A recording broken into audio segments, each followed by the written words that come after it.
normality, how to check the normality of our data set. Okay, last topic was normality, how to check the normality of your data set. We have three different methods to check the normality of our data set. The one is to draw the histogram with normal curve. The second one is skewness and kurtosis. If skewness and kurtosis lie between -3 to +3, or someone said that -2 to +2, then your data will be follow the normality assumption. And the most important thing is check the normality plot with test, KS test and Shapiro-Wilks test. Shapiro KS test, Kolmogorov-Smirnov test, and Shapiro-Wilks test are used to check the normality of our data set. So how to check the normality of our data set? Go to analyze, go to descriptive statistics, and go to explore, and click on plots and click on normality plot with test. Now come to the SPSS file. See on SPSS file, in SPSS file, we have yesterday we have a data set and this one. Now data set is visible, everyone?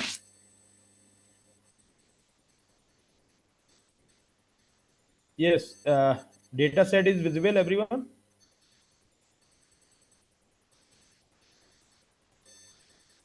Yes. Am I audible?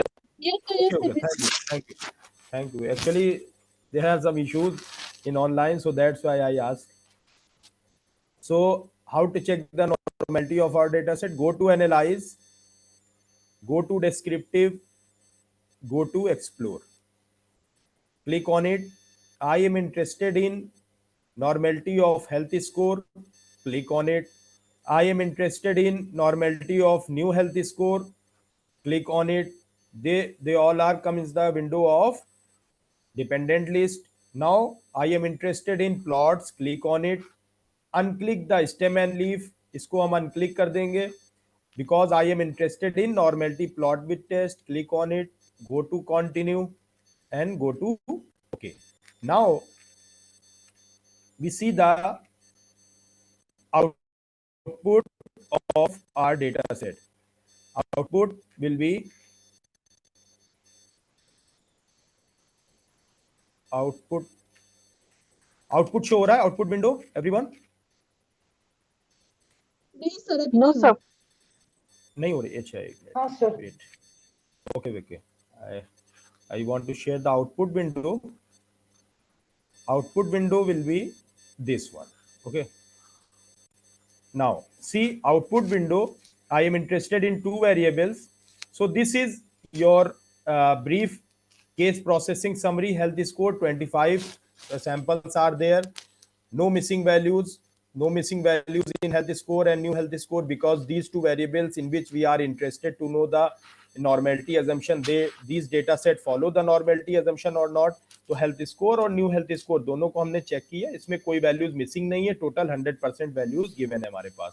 Descriptive statistics भी इसमें आ जाती है. Mean है हमारे पास, median, variance, standard deviation, minimum observation range, skewness kurtosis. देखिए skewness kurtosis lie between -3 to +3. So in this sense we also can say that this data follow the normality condition, but it's better to provide through p-value by applying the normality test, KS test and Shapiro-Wilks test. So health score, according to health score and new health score, both p-values is greater than 0.05. 0.05 से greater है because 0.200 है both cases में. Then we can easily set that our health score data and new health score data both follow the normality assumption, यानी normal follow कर रहा है data और P value हमारी ग्रेटर है 0.05 से. तो इन दिस केस में हम कह सकते हैं कि हमारा हेल्थ डेटा नॉर्मेलिटी को फॉलो कर रहा है, क्योंकि आगे हम देखेंगे जितने भी हमने एग्जांपल लिए हैं वो सारे हेल्थ स्कोर पर बेस्ड हैं. So that's why we try to follow these assumptions. और health score, new health score दोनों हमारा 0.200 है, that means greater than 0.05 p value. So we accept our null hypothesis, and in this case we can say that our data follow the normality assumption. Now come to the next point of our PPT, that is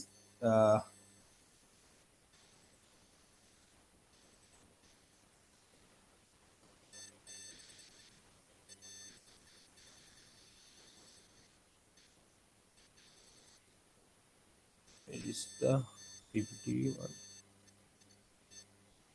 See what happened. Hmm.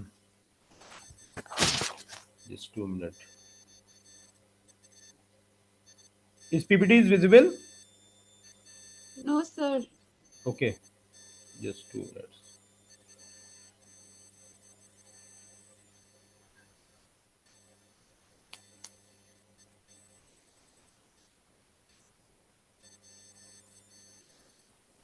Talk. Oh, PPT is now. Next topic is p-value, and this one kurtosis, skewness, and data analysis. See, the next topic is share. Okay. Next topic is after checking the testing the normality, test for normality, come to the data analysis part, how to deal with analysis in SPSS. So data analysis basically of two types, descriptive statistics and inferential statistics. In descriptive statistics, you have it gives an idea about the brief structure of the data set like mean, median, range, standard deviation, and similarly like graphical representation of the data because they communicate information visually like bar chart, pie chart, and scatter diagram. Inferential statistics you have to perform through hypothesis testing and estimation. So various inferential statistics and descriptive statistics both are deal in the SPSS. So how to get the descriptive statistics of our data set in SPSS? Go to analyze, go to descriptive, and click on descriptives. Go to analyze, go to descriptive and click on descriptives and click on OK. Just go to the SPSS file. In an SPSS file, go to SPSS file, and we can say that in SPSS file, uh, go to analyze, go to descriptive, and click on descriptive. Again, command is go to analyze, go to descriptive, and click on descriptive, and click on the variable in which you are interested to know the descriptives of your variable. Suppose I am interested in the health score of the descriptive of health score. I am interested in monthly income descriptives. I am interested in personality score or activity score descriptives. Click on options. क्या क्या की हमें ज़रूरत है. Suppose I am interested in mean और standard deviation, minimum, range, skewness, kurtosis. Click on it. Click कर दिया. Continue करेंगे. Now click on okay. Now see the output of our data set. Output देखेंगे हम. Output will be now output. See the output of our data set.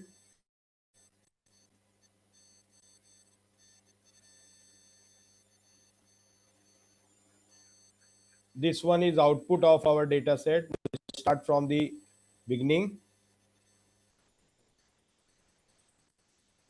See, this one gives you the descriptive of our data set. This one. See, the descriptive of our data set is health score. 25 values are there in our data set. Monthly income 25 values. Activity score 25 values. Now minimum value in health score 14.21. Maximum value is mean given, standard deviation given, skewness and kurtosis given of our data set. So this is the brief structure of our data set, brief summary of our data set in which we are interested. कैसे find करेंगे? Go to analyze, go to descriptive, again go to descriptive. अब आप descriptive आपने find किया. आपको कौन कौन से वेरिएबल में आप इंटरेस्टेड हैं. सपोज आप और भी दूसरे वेरिएबल में इंटरेस्टेड हैं, तो आपने क्या किया, उसको सेलेक्ट कर लिया. Now you are interested in religion of a person, age of a person, monthly score, health score, आपने उसको क्लिक कर लिया. Now click on okay. Now after that you get this one. Again descriptive. आप देख पा रहे हैं descriptive किस तरह आएगा. रिलीजन ऑफ अ पर्सन 25, सारी ऑब्जर्वेशन गिवन है, minimum maximum mean standard deviation, ये सारी वैल्यूज आपके पास आ जाएंगी डेस्क्रिप्टिव डेटा सेट के अकॉर्डिंग। तो इस तरह से हम डेस्क्रिप्टिव स्टैटिस्टिक्स को फाइंड कर सकते हैं किसी भी variable through this command, go to analyse, go to descriptive and go to again descriptive and click the variables in which you are interested. Now come to the PPT again. Next section will be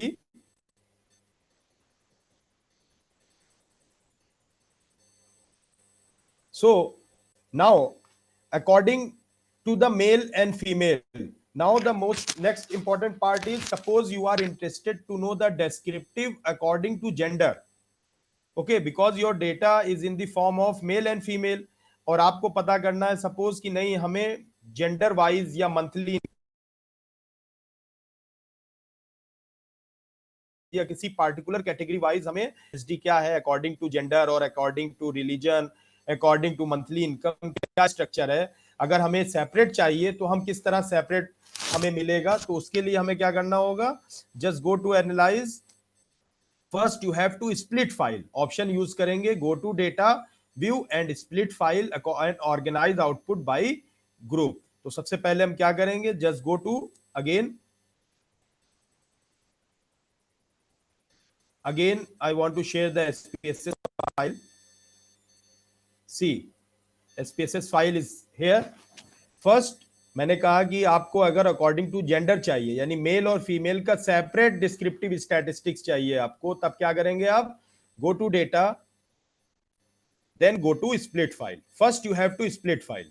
split file किसके according करेंगे, split file according to gender, because gender के according चाहिए। अगर आपको monthly income के according चाहिए तो monthly income के अकॉर्डिंग कर लीजिए। तो according to the need you can split your data file. तो हमें go to data, go to split file, click on it. Now here you get three options: analyze all cases, do not create group, compare groups and organize output by groups. तो click on it, organize output by groups, क्योंकि आपको इसी के according output चाहिए। Now click on gender of a person. Gender of a person को आप इस section में ले आएंगे and click on OK. OK कर देंगे। Now you get here in output. Now I want to show the output summary. Output summary will be this one. See, अब आप देखेंगे पे जो आउटपुट, जो आपका आउटपुट के सेक्शन में आप देखेंगे कि यहाँ पे लिख के आ रहा है sort cases bye gender, split file separate by gender, यानी जो आपकी फाइल है वो सेपरेट हो गई है अकॉर्डिंग टू द जेंडर। तो अब जो आउटपुट आएगा वो आपका output according to the gender आएगा। तो अब आपको क्या करना है, descriptive, you are interested in descriptive according to gender. Now click on descriptive, go to analyze, go to descriptive and again go to descriptive। Click किया आपने and you are interested in these variables. Suppose you are interested in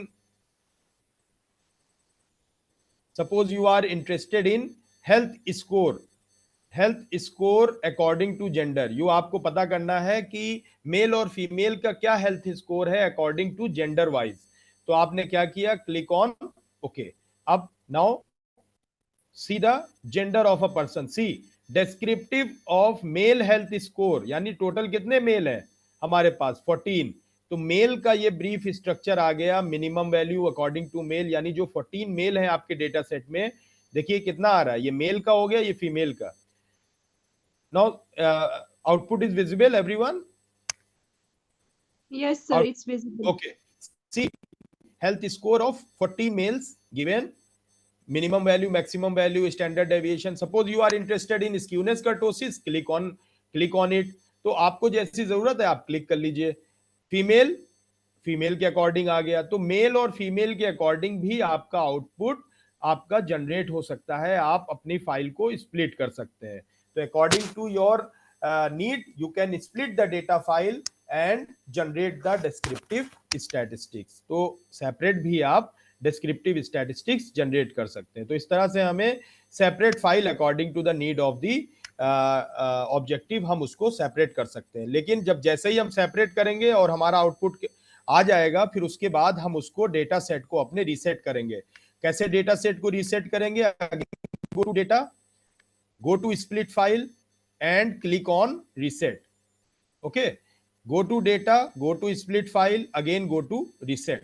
देखिए reset में हमारा फिर से वैसा ही हो गया जैसे पहले था, क्लिक ऑन ओके। अब हमारा सेम ऐसे ओरिजिनल फॉर्म में डेटा सेट आ गया जैसे पहले था। तो अब नेक्स्ट हमारा होगा, नेक्स्ट पॉइंट है हमारा, PPT will be,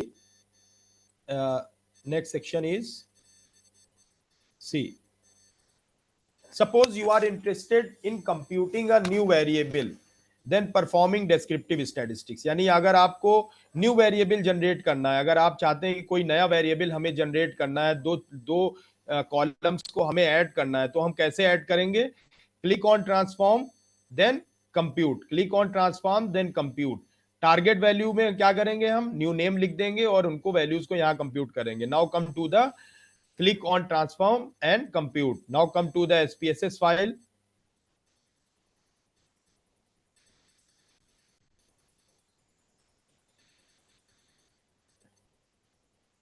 Go to transform, go to compute variables. Okay, go to transform, go to compute variable. अब target variable, suppose you are interested in new variable, आपने लिख दिया new variable, short form use किया,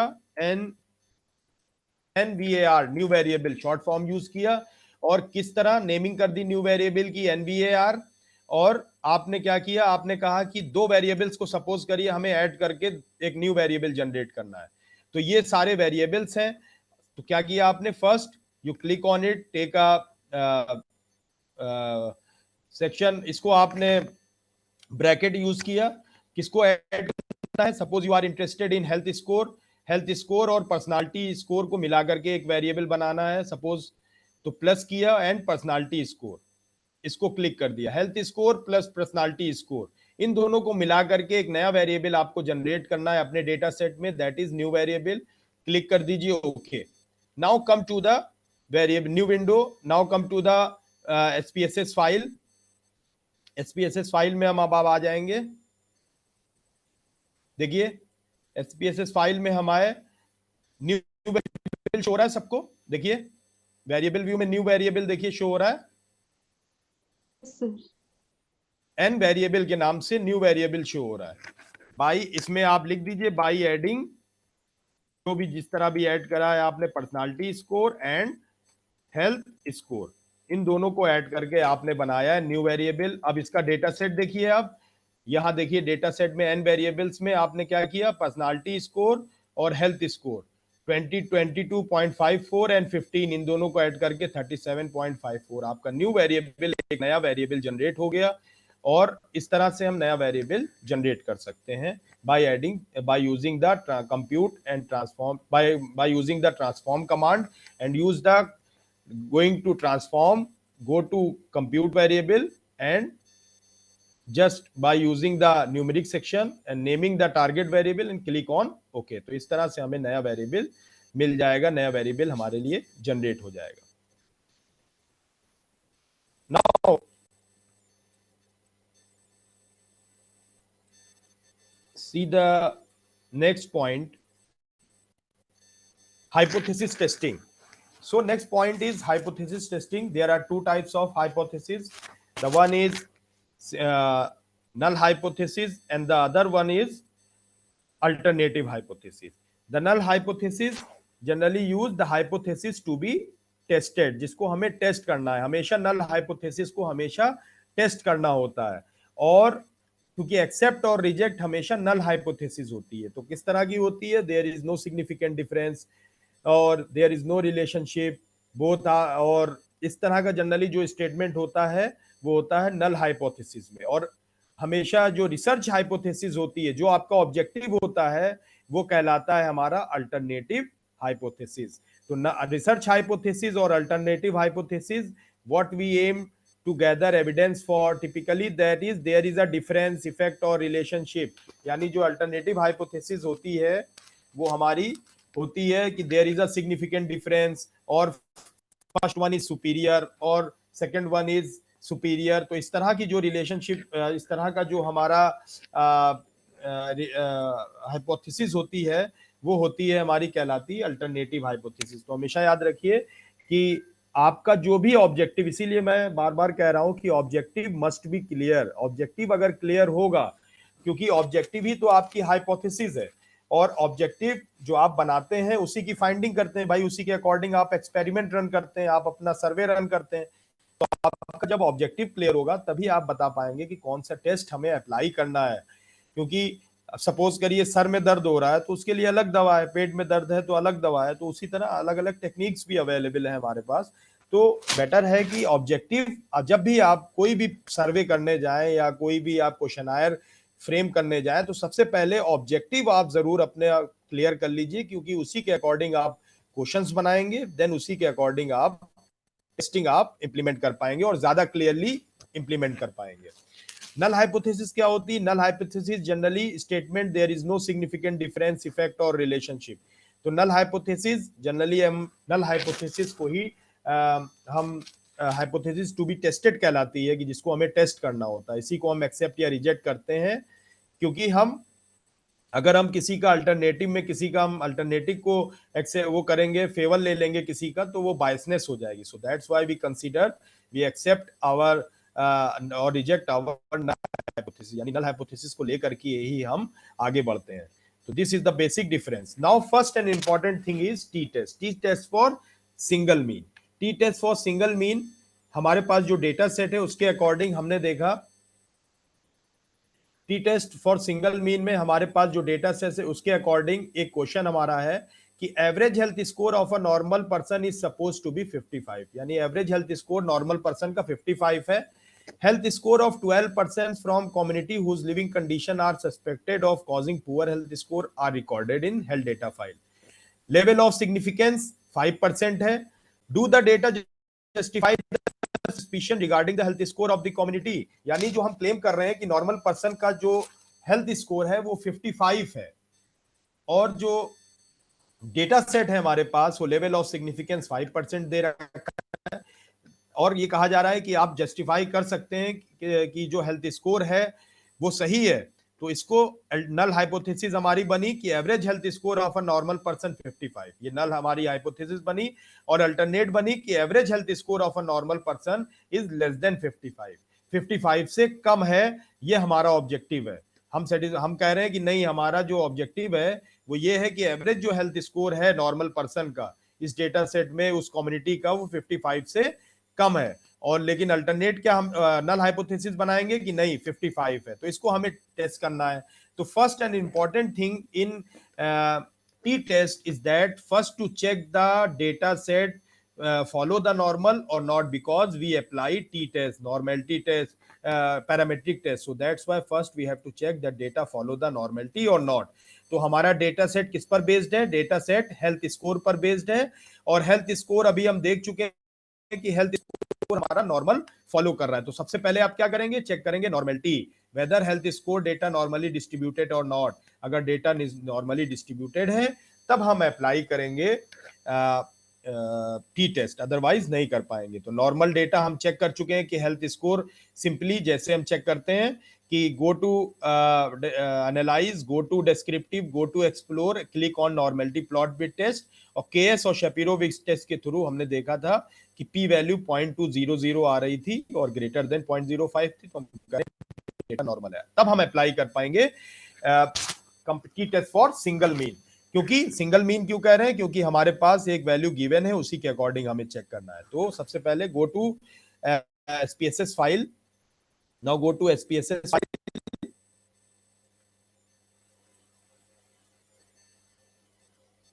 final data. Now go to analyse, go to compare mean. क्या करना है? सबसे पहले गो टू एनालाइज, हम नॉर्मलिटी चेक कर चुके हैं। Now further move towards the, हम देख चुके हैं कि डेटा नॉर्मल है। Now we are able to apply the one sample T test. So analyze, go to compare means go to one sample T test. Click किया हमने। Click करने के बाद I am interested in health score, click कर दिया। Health score पर हमने कौन सी value, what is the testing value? Testing value is given in our question is 55, 55 पर हमें देखना है। हमने टेस्ट वैल्यू में 55 लिख दिया, क्लिक कर दिया, okay. Now Now come to the output window.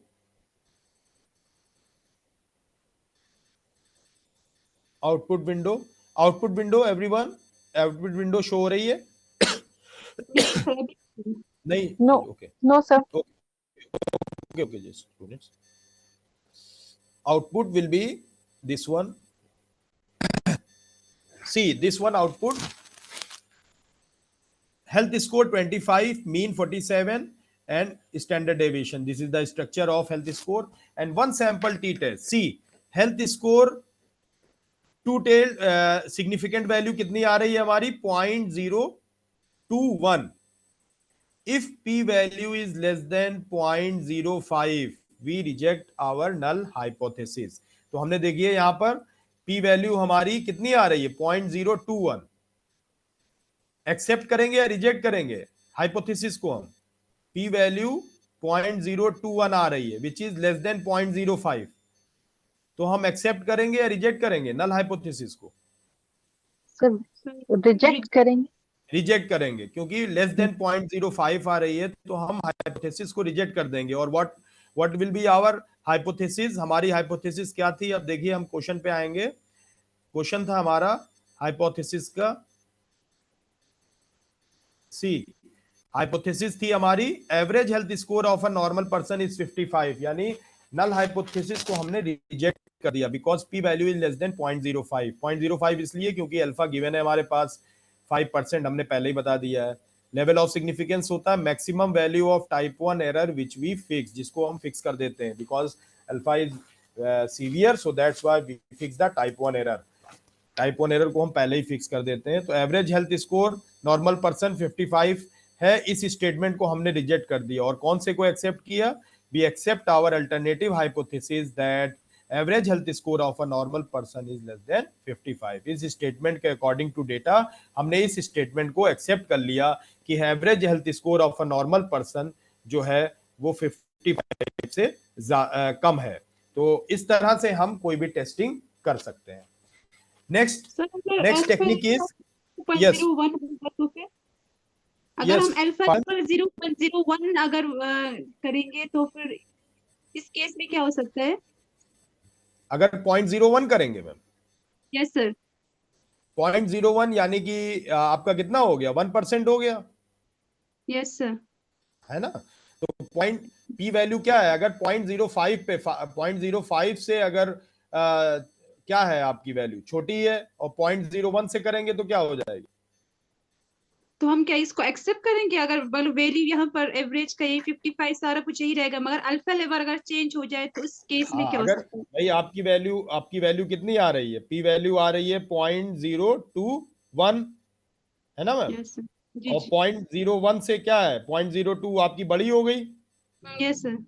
हाँ, तो इस केस में एक्सेप्ट हो जाएगी क्योंकि यस सर. आप क्या कर रहे हैं? लेवल ऑफ सिग्निफिकेंस को आप जो लेवल ऑफ सिग्निफिकेंस को आप एरर को क्या कर रहे हैं? लेवल ऑफ सिग्निफिकेंस को आप कम कर रहे हैं ना. लेवल ऑफ सिग्निफिकेंस और कॉन्फिडेंस इंटरवल जस्ट अपोजिट है. अगर 5% लेवल ऑफ सिग्निफिकेंस है तो 95% कॉन्फिडेंस इंटरवल है. Okay, that means you are 95% confident that you value lie within this interval. और लेवल ऑफ सिग्निफिकेंस आप 1% कर रहे हैं, दैट मींस 99% कॉन्फिडेंट. तो आप कॉन्फिडेंस लेवल को इंक्रीज कर रहे हैं. दैट मींस आप अपने चाप देख रहे हैं कि नहीं हम गलती के चांसेस कम है, तो आपने देखा कि उसके अकॉर्डिंग एक्सेप्ट हो जाएगी. Okay sir. Thank you sir. Thank you. Okay जी. तो इस केस में हमारी 5% पे ये रिजेक्ट हो गई, 1% पे तो एक्सेप्ट हो सर जाएगी. एक सवाल था. जी प्लीज. सर अगर लेवल ऑफ सिग्निफिकेंस जो है किसी क्वेश्चंस में ना दिया हो तो फिर क्या करेंगे? क्या ये हमेशा दिया ही रहेगा और ना दिया हो तो फिर हमें क्या उससे निकालना होगा? नहीं नहीं, निकालना नहीं होगा. बाय डिफॉल्ट इसको 5% आप कंसीडर कर सकते हैं. मतलब हमें 5% 0.05 लेना हमेशा अगर नहीं जी दिया जी, तो? 5% आप कंसीडर कर सकते हैं. 5% बाय डिफॉल्ट, यानी सॉफ्टवेयर के थ्रू आप करते हैं तो बाय डिफॉल्ट 5% पे वो कंसीडर करता है. Okay sir, thank you. ठीक है. आप क्योंकि मैंने अभी बताया ना कि 5% बाय डिफॉल्ट कंसीडर करते हैं, आप इसको 10% कर लें, है ना? तो जब भी आप जैसे प्रोजेक्ट वगैरह में 10% लेते हैं बहुत लोग, तो प्रॉब्लम क्या क्रिएट होती है? तो वो पूछता है जो रिव्यूअर है, वो कहेगा कि that means you are only 90% sure that your value lie within this interval. तो एक वो रहता है ना कि मतलब गलती के चांसेस आप बढ़ा रहे हैं कि मतलब 90% हम श्योर है, और 95 बाय डिफॉल्ट 95 जनरली 5% ही हम कंसीडर करते हैं. Okay, thank you. Now next point is next section is independent sample t-test. Independent sample t-test means when we have two groups. हमारे पास अगर दो ग्रुप्स हैं और हमें पता करना है कि what is the is there any significant difference between these two groups or not, और दोनों ग्रुप्स हमारे इंडिपेंडेंट होंगे. Means if two groups are independent and you want to check any particular characteristic on these two groups, then we use the independent sample t-test. तो इस case में भी हमें normality assumption follow करनी पड़ेगी हमेशा, क्योंकि जितने भी पैरामेट्रिक टेस्ट है सबसे पहले हमें नॉर्मेलिटी उसकी चेक करना पड़ेगी. तो देखिए हमारे पास with reference to our health data, यानी जो हमारा हेल्थ डेटा गिवन है, और हमें ये चेक करना है, we wish to test is there any significant difference between mean health score of male and female. Male और फीमेल के हेल्थ स्कोर में क्या कोई सिग्निफिकेंट डिफरेंस है या नहीं, इसको हमें चेक करना है. सपोज करिए अब हमारे पास दो ग्रुप है, दो इंडिपेंडेंट ग्रुप है. One group is for male and the second group is for female. And what is our characteristic? Health score. Health score similar characteristic हमें मेल और फीमेल की चेक करनी है. तो नल हाइपोथेसिस हो गई हमारी कि there is no significant difference between male and female with respect to average health score. Alternate हो गई कि there is a significant difference between health score of male and female. इसे हमें चेक करना है. Then first thing is we have to check the normality of our data set according to male and female. तो data set की according to split करके male और female की data set की हम नॉर्मेलिटी चेक कर लेंगे. नॉर्मल फॉलो कर रहा था, तो नॉर्मेलिटी चेक करने के बाद जैसे ही हम नॉर्मेलिटी चेक करेंगे, then we are able to apply the independent sample T test. तो सबसे पहले हम नॉर्मेलिटी उसकी देख चुके हैं. नाउ नॉर्मेलिटी कैसे चेक करते हैं ये हम ऑलरेडी देख चुके हैं. तो अब कैसे अप्लाई करेंगे एसपीएसएस में इंडिपेंडेंट सैंपल टी टेस्ट, इसको देखते हैं. Now come to the SPSS file and see, go to analyze, go to compare mean, go to independent sample t-test. Go to analyze, go to compare means, go to independent sample t-test, click on it. Now you are interested in health score. Health score के according आपको check करना है. What is our grouping variables? Grouping variables are gender of a person. Click on it. Define group. Group कैसे define किया था? 1 and 2. 1 for male and 2 for female. Continue. Again, go to analyze. Go to analyze. Go to compare mean. Go to independent sample test, and you get this option. Click on health score. Click on variable in which you are interested. In this case, health score our testing variable. What is grouping variable? Gender के according, male female के according करना है. Click किया, define कर दिया group. हमने coding 1 करी है मेल के लिए, 2 करी फीमेल के लिए. कंटिन्यू किया and click on okay. Okay किया. Now see the output. See the output of the independent sample T test. Output पे देखा हमने. See, output will be, this is the descriptive of male, 14 males in your data set, 11 females in your data set, 14 and 11, 25. So this is the brief structure summary of according to male and female. Now, second one is important independent sample t-test. Independent sample t-test, the first one is Levenet test for equality of variance. तो basic assumption क्या है independent sample t-test की, कि your data must be normal. एक पहली assumption है. दूसरा assumption है your variances must be equal and unknown. Variances must be equal and unknown. ये दूसरी assumption है. इसको कैसे चेक करेंगे? Levenet test for equality of variance. तो इस टेबल में Levenet test for the equality of variance में देख रहे हैं हम. देखिए sig वैल्यू कितनी आ रही है. Equal variances assumed 0.219. 0.219 यानी ये जो p वैल्यू है Levenet टेस्ट की, इसको भी फुलफिल कर रहा है. यानी 0.219 which is greater than 0.05. अगर 0.05 से कम आ रहा है तब हम इसको यूज नहीं कर पाएंगे टी टेस्ट को, यानी नॉर्मेलिटी भी चेक करना है इंडिपेंडेंट सैंपल में, और Levene's test for equality of variance, बहुत लोग इसको इग्नोर कर देते हैं, लेकिन इग्नोर नहीं करना चाहिए। 0.219 इसको भी हमें चेक करना है दैट दिस कंडीशन फॉलो और नॉट। तो यहां इस केस में p वैल्यू ग्रेटर देन 0.05 आ रही है, that means equality of variance, equal variances assumed. 0.219 satisfy कर रहा है, ग्रेटर देन 0.05 है। अब हम देखेंगे T test for equality of means. इस केस में हमारी जो सिग्निफिकेंट वैल्यू आ रही है 0.944 आ रही है, p value 0.944 which is greater than 0.05, greater than 0.05. What will be our hypothesis? Accept or reject in this case? 0.944. 0.944. Our hypothesis accept or reject in this case? Reject. No, reject नहीं होगी अगर less than 0.05 है। If 0.05 less than होगी तब हमारी reject होगी। इस case में हमारी 0.944 है, that is accept our null hypothesis. तो कौन सी एक्सेप्ट थी हमारी नल हाइपोथेसिस?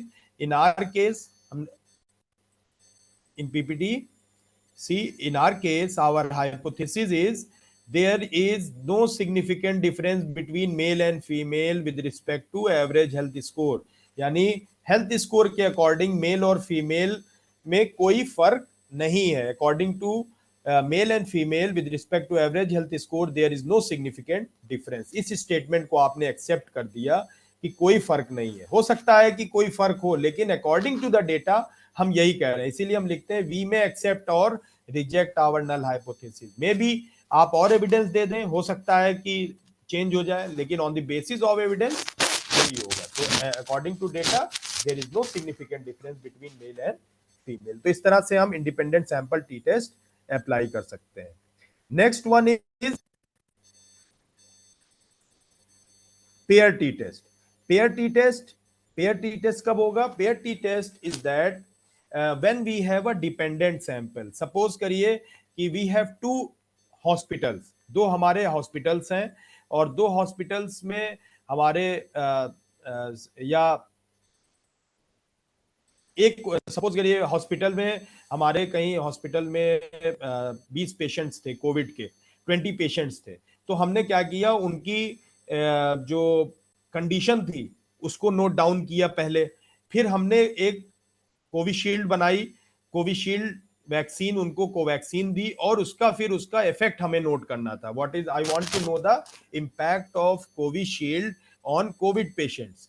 तो पहले हमने उन 20 पेशेंट्स का हमने हेल्थ स्कोर लिया एंड देन उसके बाद उनको हमने कोविशील्ड दी, वैक्सीन दी, और फिर उसके बाद उसका इम्पैक्ट अगर हमें देखना है तो हम उन्हीं 20 पेशेंट्स पर देखेंगे। तो इस केस में क्या हुआ, सैंपल्स आर डिपेंडेंट। तो प्री और पोस्ट, बिफोर एंड आफ्टर की जो कंडीशन होगी उसमें हम पेयर टी टेस्ट यूज करेंगे। तो एग्जांपल कंसीडर करते हैं कि हेल्थ स्कोर हमारे पास है और हमने देखा कि poor leaving condition is one of the cause for poor health score. तो अगर हमको बेटर लिविंग कंडीशन प्रोवाइड करें, so better living condition are provided to the people of this locality and after a month again their health score are recorded। यानी हमारे पास 25 लोग थे, उनका health score हमने नोट डाउन किया, then we provide the better living condition and after 1 month we note down the health score. Is there any improvement after providing better living condition? Means before and after case is there। Sample हमारे same रहे 25, उन्हीं पर ही हमने implement किया, तो इसलिए हम pair T test use करेंगे। तो हमारी हाइपोथेसिस हो गई there is no significant difference between mean health score before and after providing better living condition, और अल्टरनेट हो गई हमारी there is a significant difference. इन दोनों में सिग्निफिकेंट डिफरेंस है। तो कैसे टेस्ट करेंगे? Now go to SPSS file.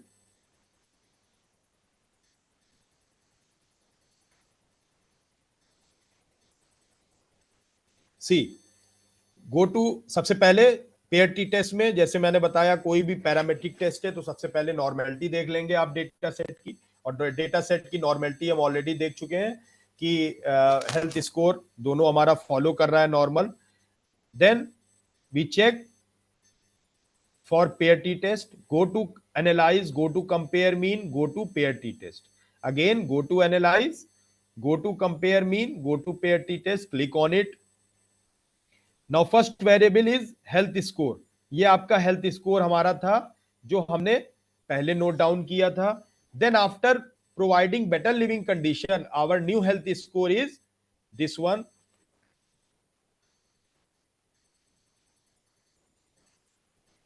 तो पहले हमने हेल्थ स्कोर लिया, दूसरा हमारा न्यू हेल्थ स्कोर था after providing better living condition. Go to option, no need to click on this, click on okay. Now go to SPSS file,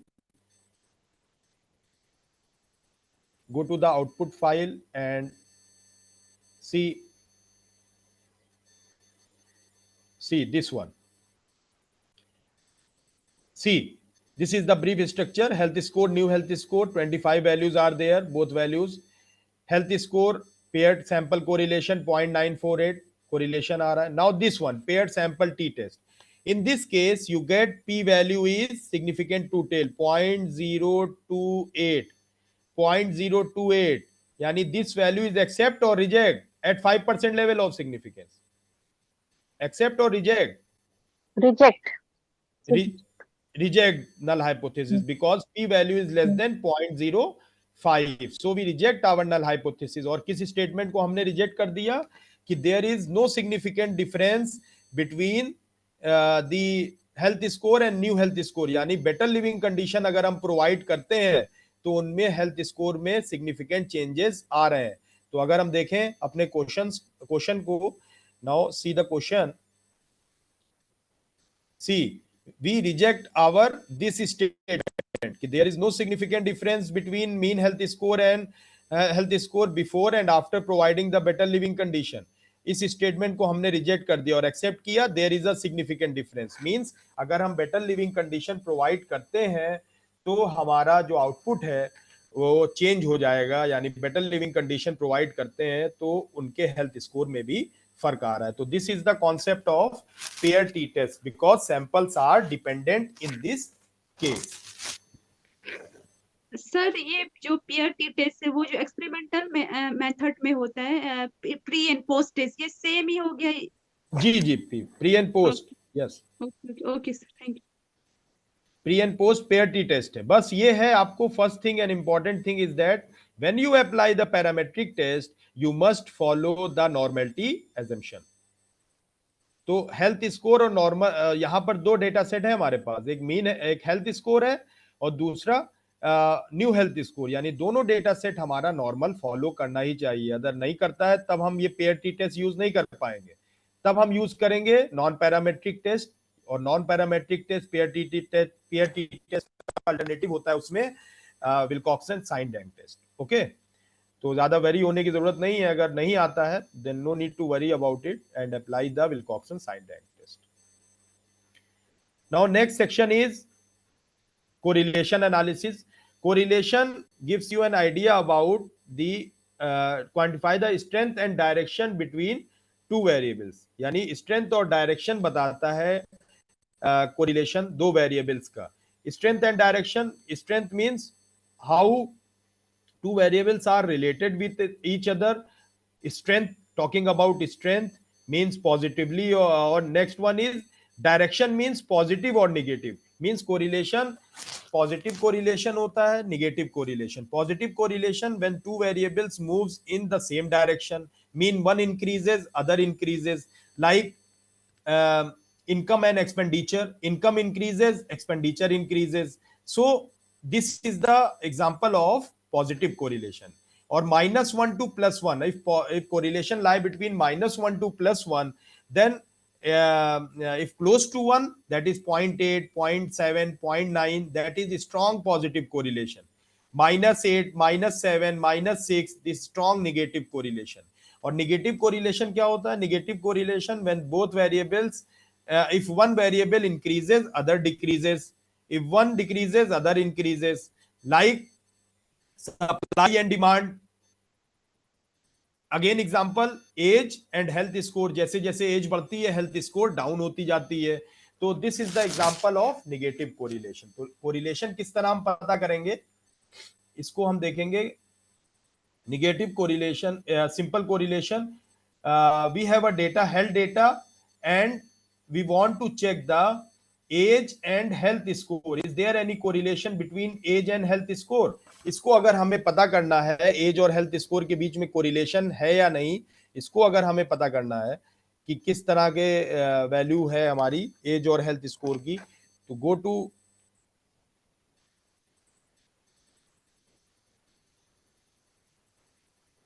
data set. Now go to analyze, go to correlate. Okay, go to analyze, go to correlate, go to bivariate, because we have two variables, so click on it. Go to analyze, go to correlate, go to bivariate. अब आपके पास कौन कौन से data sets हैं? You are interested in age of a person. You are interested to know the age of a person and health score. Is there any correlation? तो आपको ये पता करना है कि एज और हेल्थ स्कोर में कोई कोरिलेशन है या नहीं. तो Pearson by default, Pearson correlation coefficient is used for quantitative data. Kendall and Spearman correlation coefficient is used for qualitative data, यानी रैंक डेटा और क्वालिटेटिव डेटा के लिए हम इन दोनों को यूज करते हैं. लेकिन age of a person, health score दोनों क्वांटिटेटिव है. By default it consider Pearson. तो Pearson correlation, it's a Pearson name is Carl Pearson correlation coefficient, so that's why it's considered Pearson. Click on OK. Now come to the output file.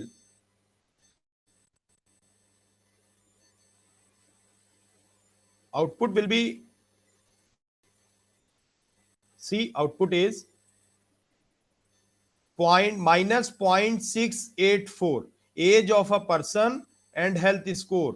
Correlation is minus 0.684. तो कैसा correlation है? Anyone? What this type of correlation is positive और negative correlation? Minus 0.684. Negative. Positive correlation, weak correlation और strong? Weak. No correlation. Weak correlation. No, we Correlation. cannot say it is a weak correlation. It is minus 0.7 approx. Minus 0.684, that means minus 0.7. We can say that it is a strong correlation. Minus 7 is not a bad correlation. Minus 7, minus 8, minus 0.8, minus 0.7, it is close to 1. 0.6 तो आप कह सकते हैं, लेकिन week नहीं कह सकते. Meaningful है. माइनस 0.5 होता तो हम कह सकते हैं कि लिटिल बिट वीक कोरिलेशन है, बहुत ज्यादा नहीं है. लेकिन ये कह सकते हैं कि एज के साथ साथ हेल्थ स्कोर, अभी आप डेटा और इंक्रीज करें तो ये और स्ट्रांग हो जाएगा, negative correlation. As you increase the age of a person, age जैसे जैसे बढ़ती जाती है, हेल्थ स्कोर आपका डिक्रीज होता चला जाता है. ठीक है, clear everyone?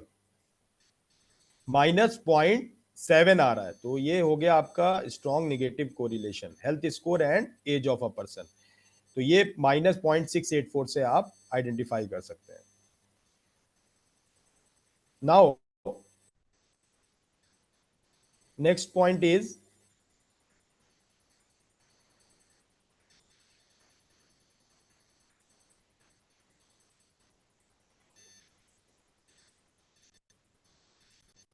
see, I want to show the one-way ANOVA. Comparing means using one-way ANOVA. One-way ANOVA. One-way ANOVA. Why we are interested in ANOVA? Because when you want to check the significant difference between more than two means, यानी दो से ज्यादा means का अगर significant difference check करना है, comparing means, तो comparing means using one way ANOVA. ANOVA means analysis of variance. One way, why it is called one way? Because single factor is responsible for the variation. Single factor होता है, इसलिए हम one way ANOVA use करते हैं. तो इस case में why we are interested in ANOVA? When you want to check the significant difference between more than two means. Two means इसलिए कह रहे हैं more than two means, because two means के लिए तो हमारे पास इंडिपेंडेंट सैंपल टी टेस्ट है, लेकिन मोर देन टू मीन्स के लिए हम ANOVA यूज करेंगे. तो इस केस में देखिए, in health data, suppose a researcher wish to test is there any significant difference in mean health score of a people belonging to different income group. तो जो हमने इनकम ग्रुप बना रखे हैं, हमारे पास टोटल इनकम ग्रुप 4 हैं. एक 0 को कैटेगराइज किया है, 1 से 2 से 3। So these according to these income groups, क्या हेल्थ स्कोर में भी फर्क आ रहा है? जो अलग अलग लोग जो जिनकी सैलरी है अलग अलग ग्रुप्स की, तो उनके अकॉर्डिंग उनके हेल्थ स्कोर में भी फर्क है। इसके बारे में अगर हमें पता करना है, then we apply the ANOVA because we have more than 2 groups. अगर 2 ग्रुप्स होते तो 2 sample independent sample T test use कर लेते, but here we have more than 2 groups, so we perform analysis of variance one way ANOVA because we have a health score single variable। तो सबसे पहले हम क्या करेंगे? सबसे पहले first we check the normality of our data set according to the monthly income, then we apply the, और हम देख चुके हैं हेल्थ स्कोर हमारा नॉर्मेलिटी फॉलो कर रहा है, देन हम अप्लाई करेंगे उसके बाद वन वे एनोवा की तरफ। तो one way ANOVA, go to health score into the independent list window, monthly income into the factor box. तो सबसे पहले हम क्या करेंगे, देखिए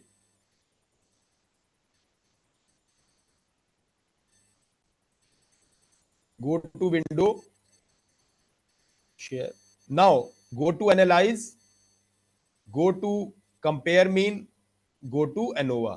क्या किया? First we go to analyse, go to compare mean and go to one way ANOVA। Click on it. Now dependent list is your health score is your dependent list। what is factor? Factor means the groups in which you are interested, that is the monthly income के according होगा। अब आपको contrast पे click करिए, यहां जरूरत नहीं है, कंटिन्यू कर दीजिए। Post hoc test, post hoc test generally क्या होता है, जब हमारी नल हाइपोथेसिस रिजेक्ट हो जाती है तो हम देखते हैं कि which group is responsible for the rejection of null hypothesis, यानी कौन सा ग्रुप है जिसकी वजह से ये हमारी वेरिएशन आ रहा है डेटा सेट में, किसकी वजह से हमारे डेटा सेट में रिजेक्शन आ रहा है, कौन रिस्पॉन्सिबल है जिसकी वजह से हमारी हाइपोथेसिस रिजेक्ट हुई है। अगर एक्सेप्ट हो गई तो हमें post hoc test multiple comparison लगाने की जरूरत नहीं है। अगर रिजेक्ट हो रही है तब हम जरूर देखेंगे कि what which factor is responsible for the variation in this data set. तो टुकी टेस्ट बाय डिफॉल्ट हमने कंसीडर कर लिया because so many test are there, but better to perform Tukey test. Tukey test पे click किया, click on continue, click on option, suppose you are interested in descriptive, click on it, go to continue, click on OK। now come to the SPSS output file,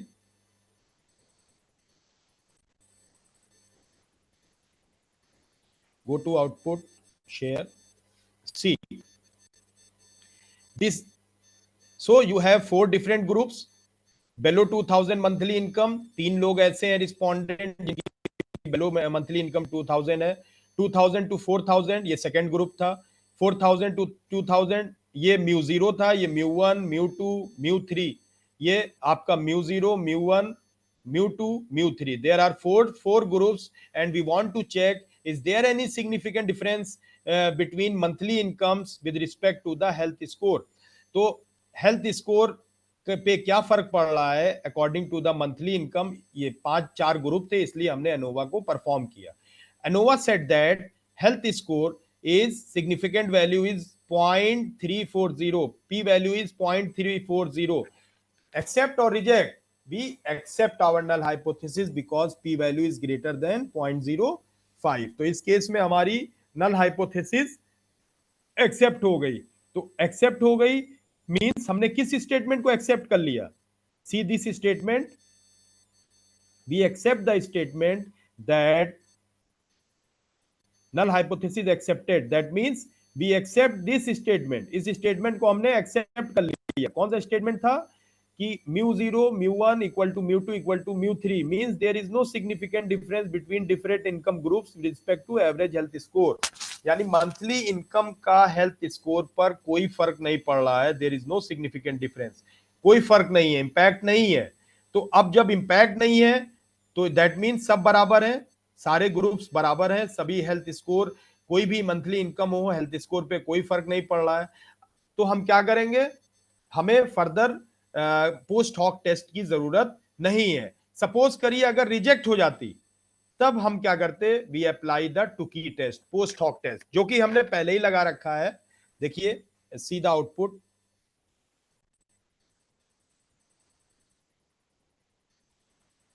सीधा output one, this one. See, अब यहां पर हमारी hypothesis accept हो गई, इसका मतलब सारे जो हमारे ग्रुप्स हैं उनमें कोई फर्क नहीं है, सब हमारे इक्वल है।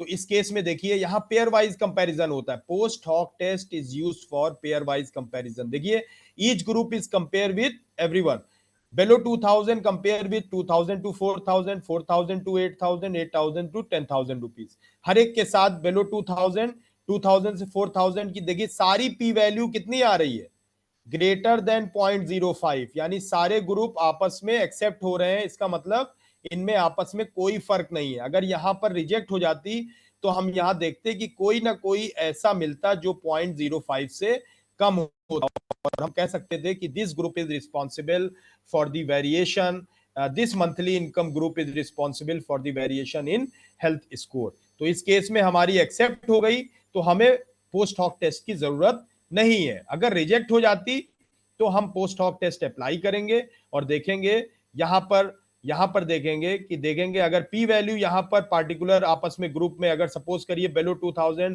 टू 2000 टू 4000 ग्रुप में 899 आ रही है, तो इसका मतलब we accept that there is no significant difference between these two groups. Suppose करिए बेलो 2000 का 4000 टू 8000 से हम देखें और यहां आ रही है 0.00, तो ये क्या होगी 0.00, 0.05 से कम है, तो हम कह देंगे रिजेक्ट, यानी इन दोनों में आपस में वेरिएशन है, इन ग्रुप्स में आपस में फर्क है, इनकी वजह से हेल्थ स्कोर में फर्क आ रहा है। तो this is the interpretation of one way ANOVA. तो इस तरह से हम one way ANOVA test use कर सकते हैं पोस्ट हॉक टेस्ट। जब हमारी नल हाइपोथेसिस रिजेक्ट होगी तभी हम पोस्ट हॉक टेस्ट अप्लाई करेंगे, अदरवाइज आपको अप्लाई करने का अगर एक्सेप्ट हो जाती है then no need to move forward to apply the post hoc test, आप यहीं पे रोक देंगे और अप्लाई करने की जरूरत नहीं है। Now the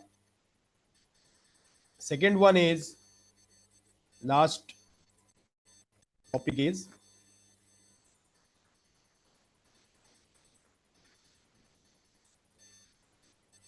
see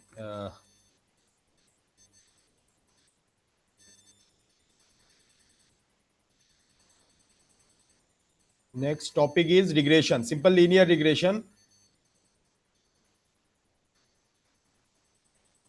Simple linear regression. Simple linear regression. Simple linear regression means when you want to check why it is important, linear regression. Why it is regression analysis is important. Regression analysis is used to predict the dependent variable on the basis of one or more than one independent variable, यानी dependent variable को हम check करते हैं on the basis of one or more than one independent variable को predict करते हैं। Basically ये prediction analysis technique है, प्रिडिक्टिव टेक्निक है, और रिग्रेशन एनालिसिस में लीनियर रिलेशनशिप होनी चाहिए, दो वेरिएबल्स के बीच में लीनियर रिलेशनशिप होनी चाहिए। तो सिंपल लीनियर रिग्रेशन एनालिसिस कब हम यूज करेंगे, जब हमारे पास सिंगल डिपेंडेंट वेरिएबल हो, एक डिपेंडेंट वेरिएबल हो और एक इंडिपेंडेंट वेरिएबल हो, तब हम अप्लाई करेंगे simple linear regression. If we have single dependent variable or two or more than two independent variable, then we apply the multiple linear regression analysis. तो यहाँ पर हम सिर्फ केस कंसीडर कर रहे हैं सिंगल लीनियर रिग्रेशन एनालिसिस का। Suppose I want to know the is there any basically correlation gives you an idea about strength and direction between two variables, but regression analysis gives you an idea about how much two variables are related with each other.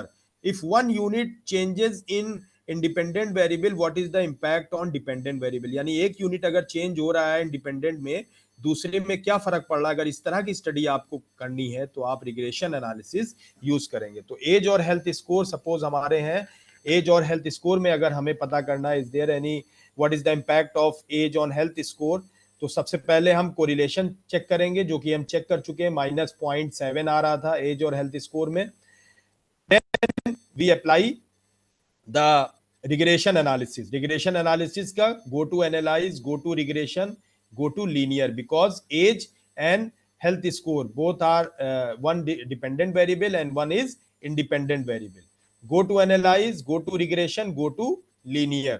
जब इस तरह click करेंगे, next our dependent variable is health score and want to check the age is independent variable, click कर देंगे, इस तरह का window आएगा.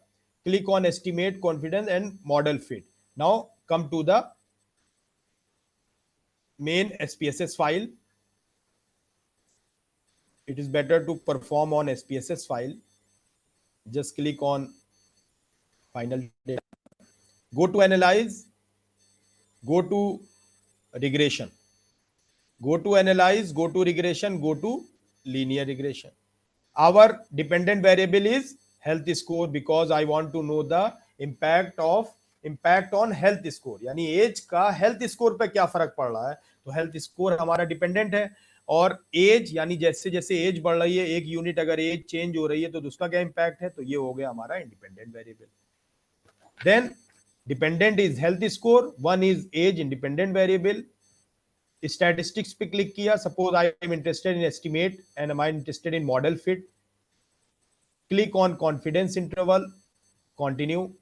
Plots, click on normal probability plots, continue, and okay. Now see the output of our data set.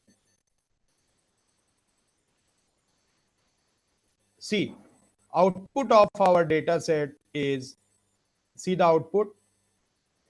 The first thing is model summary. This is the most important part of any data set.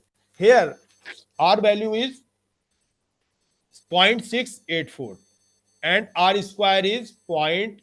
So it is a hypothetical data. So that's why its value is near about 0.5. If 0.5 or more than 0.5, 0.6, 0.7, तो जितना close to 1 होगा उतना अच्छा हम कह सकते हैं कि this value 46, इसमें हम कह सकते हैं 50% of the variation explained by the model. 50% of the variation explained by the model. तो जैसे जैसे इंक्रीज होगा, जैसे 60%, 70% क्लोज टू 1 होगा तो हम कह सकते हैं उतना बेटर मॉडल फिट हुआ है. Since this is the hypothetical data, so that's why we get some low value that is 0.5. But 0.5 considerable है, बट 0.5 से कम अगर होता है तो हमें चेंजेस करने पड़ेंगे. हमें देखना पड़ेगा अपने डेटा सेट की तरफ कि किस तरीके के हमें और डेटा सेट की जरूरत है और वैल्यूज की जरूरत है. इफ क्लोज टू 1, जैसे 0.6 आ रहा है तो 60% of the variance explained by the model, यानी 60% जो हमारा डिपेंडेंट वेरिएबल को 60% एक्सप्लेन कर पा रहा है इंडिपेंडेंट वेरिएबल. 70 अगर आ रही होती यहाँ पर 0.75 तो हम कह सकते थे 75% model, 75% of the variation explained by the model. तो जैसे जैसे क्लोज 100% की तरफ बढ़ेगा उतना अच्छा हमारा मॉडल होगा. नेक्स्ट अनोवा में हम देखेंगे रिग्रेशन और रेसिडुअल. नेक्स्ट आता है हमारा model y is equal to alpha plus beta x. y क्या है हमारा डिपेंडेंट वेरिएबल है जिसको हम हेल्थ स्कोर कह रहे हैं. अल्फा हमारा हो गया, हमारा अल्फा रिग्रेशन कोफिशिएंट हो गया और बीटा हमारा रिग्रेशन कोफिशिएंट हो गया और x हमारा इंडिपेंडेंट वेरिएबल. तो अल्फा ये हो गया हमारा अल्फा की वैल्यू 95.06 आ रही है और एज ऑफ अ पर्सन -1.26, यानी x की वैल्यू बीटा 1 की वैल्यू आ रही है -1.26, यानी निगेटिव आ रही, निगेटिव इंपैक्ट चल रहा है. क्योंकि निगेटिव जैसे जैसे, क्योंकि हमने देखा था एज और हेल्थ स्कोर का निगेटिव कोरिलेशन है, तो इतना यूनिट अगर चेंज होता है तो बीटा उस पर -1.26 यूनिट का इंपैक्ट होगा, यानी सिग्निफिकेंट कंट्रीब्यूशन है. पी वैल्यू देखिए आप 0.00 आ रहा है, यानी both values are significant contributor in the model. तो इस तरह से हम मॉडल को अपने डिफाइन कर सकते हैं, एक्सप्लेन कर सकते हैं रिग्रेशन कोफिशिएंट में. I want to show the one more important thing जो कि इनिशियल स्टेज में ही चेक होता है, कल हमसे मिस हो गया था, कि किसी भी डेटा सेट की रिलायबिलिटी. अक्सर कहा जाता है कि आपका डेटा सेट की रिलायबिलिटी हमें चेक करके बताइए कि डेटा सेट हमारा रिलायबल है या नहीं. तो स्टार्टिंग में ही बहुत से सुपरवाइजर कहते हैं कि नहीं आप इसकी डेटा सेट की रिलायबिलिटी भी चेक कीजिए. तो it is important how to check the reliability of any data set. तो एक हमारे पास डेटा सेट है, उसकी अगर हमें रिलायबिलिटी है, कैसे हम चेक करेंगे किसी भी डेटा सेट की रिलायबिलिटी. उसको अगर हमें चेक करना है, सी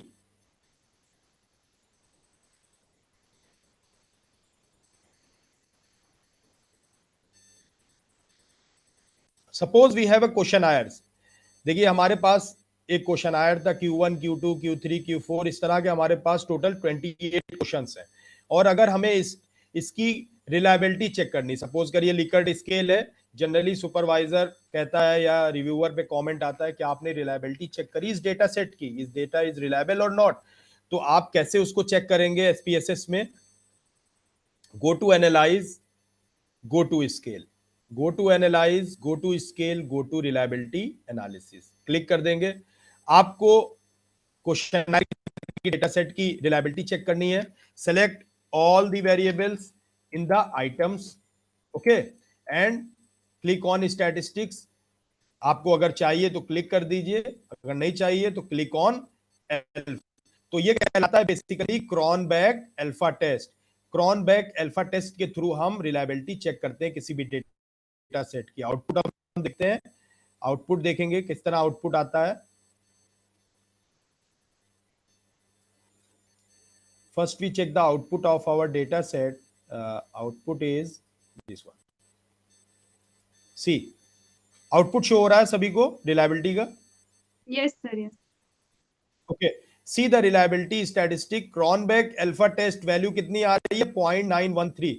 अगर क्लोज टू 1 है मींस अगर 0.6, 0.7, 0.8, 0.9, 1 के क्लोज आ रही, जितनी क्लोज टू 1 होगी उतना हम कह सकते हैं कि डेटा हमारा डेटा सेट रिलायबल है। अगर 0.5 से कम आती, जनरली रियल डेटा पे मिलने में प्रॉब्लम आती है हमें, तो बेटर है कि 0.5 भी कंसीडर कर सकते हैं एनी हाउ, बट 0.5 से कम सही नहीं है।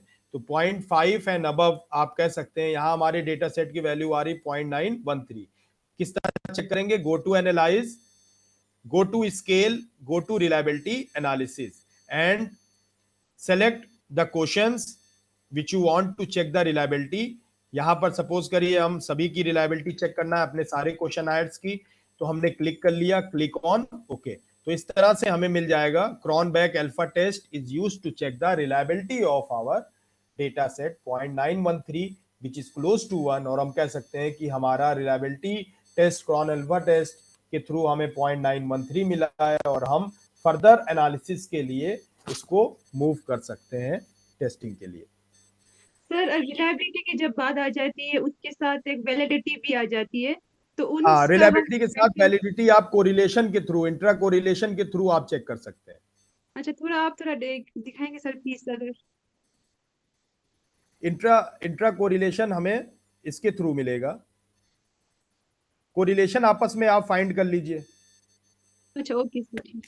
हाँ, इसमें हमें डेटा सेट लेना पड़ेगा, एक्चुअली एक बनाना पड़ेगा। ओके हाँ, ओके आप पूछ सकते हैं मुझसे, बाद में पूछ लीजिएगा, मैं बता दूंगा। ओके। जी इंट्रा जी सेट सर। के साथ आप इंट्रा कोरिलेशन फाइंड करेंगे, ठीक है? जी तो जी सर। डेटा सेट को यूज करेंगे जिसके बीच में वेरिएबिलिटी चाहिए और आप उसको ऐड ऑन कर सकते हैं। मैं बता ओके दूंगा सर। आपको किस तरह से इंट्रा ओके सर। कोरिलेशन। जी ओके जी, जी। Thank you sir. Okay, now we end the session. And any query, anyone?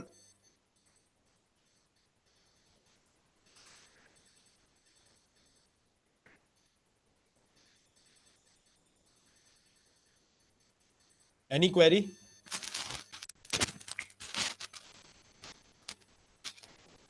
Because I tried my best to give you some important techniques. Actually ये important techniques हैं जो generally सभी को use होती हैं, और with in the time limit मुझे खत्म करना था। तो Yes, sir. Thank you so much. Very informative and insightful. Thank you so much. Thank you, thank you. Sir, yes someone asking yes please. one non-parametric test also जो दिखा रहे हो chat box में, the chat box. One non-parametric test. हाँ. Okay, okay. See, I want to show some non-parametric test. Go Yes, to sir. window. Kuji from Jharkhand. Sir, Okay, just I want to show the non-parametric test. Suppose data is not normal, okay? Go to analyze, go to non-parametric, go to two independent sample. Why two independent sample? Because our data is non normal. जैसे हमने लिया था ना male female according to health score, वो normal था हमारा, तो हमने लिया था independent sample T test. Suppose करिए नॉर्मल नहीं फॉलो करता, पी वैल्यू हमारी नॉर्मेलिटी टेस्ट में पी वैल्यू लेस देन 0.05 आती, तब हम क्या करते, we move toward the non parametric test. अब paired independent sample T test का अल्टरनेटिव क्या है, विल्कॉक्स मान बिटनी यू टेस्ट. तो हमने क्लिक किया मान बिटनी यू टेस्ट. अगेन देखिए, go to analyse, go to non-parametric test, go to two independent samples, click किया हमने. I am interested in health score हमारा था. कौन से ग्रुपिंग वेरिएबल्स थे, gender of a person grouping variables थे. Define group क्या था हमारा, 1 फॉर मेल था, 2 फॉर फीमेल था. कंटिन्यू किया. What is the alternative of independent sample T test, Mann Whitney U test. Click on okay. Now come to the output.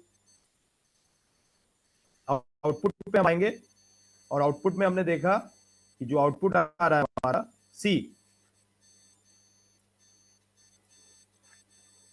एक minute, output दूसरा show हो गया शायद. Just I want to show the new output. Output this one, I think this one, share. See, non parametric test Mann Whitney show हो रहा है सबको, Mann Whitney U test. Yes, sir. Yes. Everyone, see this one, Mann Whitney U test, male and female, 14 male, female 11. तो वहां पे suppose करिए अगर normal नहीं मिल रहा था, no need to worry about it, apply Mann Whitney U test. And in this case see this table and you get this value, significant asymptotic exact significant p value is 0.381, sorry 0.40, exact significant 0.40. ये क्या आ रही है आपकी value, 0.40 जो आ रही है हमारी ये वैल्यू, ये p वैल्यू है. In this case we can say that there is a no significant difference between male and female according to average health score. तो इस केस में भी हमारी एक्सेप्ट हो रही है नल हाइपोथेसिस और हम कह रहे हैं कि कोई फर्क नहीं है हमारा average health score of male and female के अकॉर्डिंग भी कोई फर्क नहीं है. तो इस तरह से हम मान बिटनी टेस्ट अप्लाई कर सकते हैं. Okay, Thank you, sir. Thank you so much. Thank you. Thank you. Okay, sir. Thank you very much for wonderful sessions. If there is any questions, आप पूछ सकते हैं. Otherwise, we ended it. If there is any questions, anyone can ask. Otherwise, we ended it. Sir हमें आपसे एक session चाहिए अगर next time कभी standardisation and construction of tools पे. Okay, yes sir, for future. For any particular technique. Yes sir, जैसे कि हम रिसर्च में हम अभी टूल कंस्ट्रक्ट करते हैं, अभी रिसर्चर को एक कंपलसरी होता है, एक मैंडेटरी हो जाती है कि हमें एक रिसर्च टूल कंस्ट्रक्ट करना होता है. तो रिसर्चर को एक अच्छा. प्रॉब्लम हो जाती है कैसे कंस्ट्रक्ट करना है, किस आइटम को हमें किसी से लेना है, इसकी वैलिडिटी रिलायबिलिटी चेक करना है, तो होता है. तो एक कंस्ट्रक्शन में तो स्टैंडर्डाइजेशन उस पे एक लेवल पे लाना होता है. इसके लिए एक सेशन अगर नेक्स्ट टाइम कभी. Okay, I will try my best. Thank you so much. I will do. Okay, sir. Thank you very much for Thank you. wonderful Thank you. session. Really, it is very beneficial for our participants. They learn lot of the things about SPSS. And thank you every participants to join us. And we will send to you your e-certificate by on your email. है ना? We will send to you tomorrow or after tomorrow. है ना? We will send you certificate tomorrow on to or day after in your email. So I think thank you very much everyone and thank you sir. Sir, want to say something? Thank you. Thank you so Anything? much. Thank you. Okay. I Thank know you, it's an honor for. ठीक. Thank you everyone. It's an honor for me to give Sir, me a chance इसका to provide lecture. जी. Sir इसका recorded video मिल जाएगा क्या? Yes, yes, of course, we will provide, है ना? अभी थोड़ा 1 या 2 दिन में ना वी विल प्रोवाइड यू, हम लोग इसको थोड़ा सा एडिट कर लें जो भी है ना, हम आपको यूट्यूब लिंक देंगे, उस पे you can watch the all recording है ना video. Okay okay, thank you very much sir, thank you Thank you so everyone, much. Thank you sir, Thank thank you, you everyone. Everyone. Thank you so much.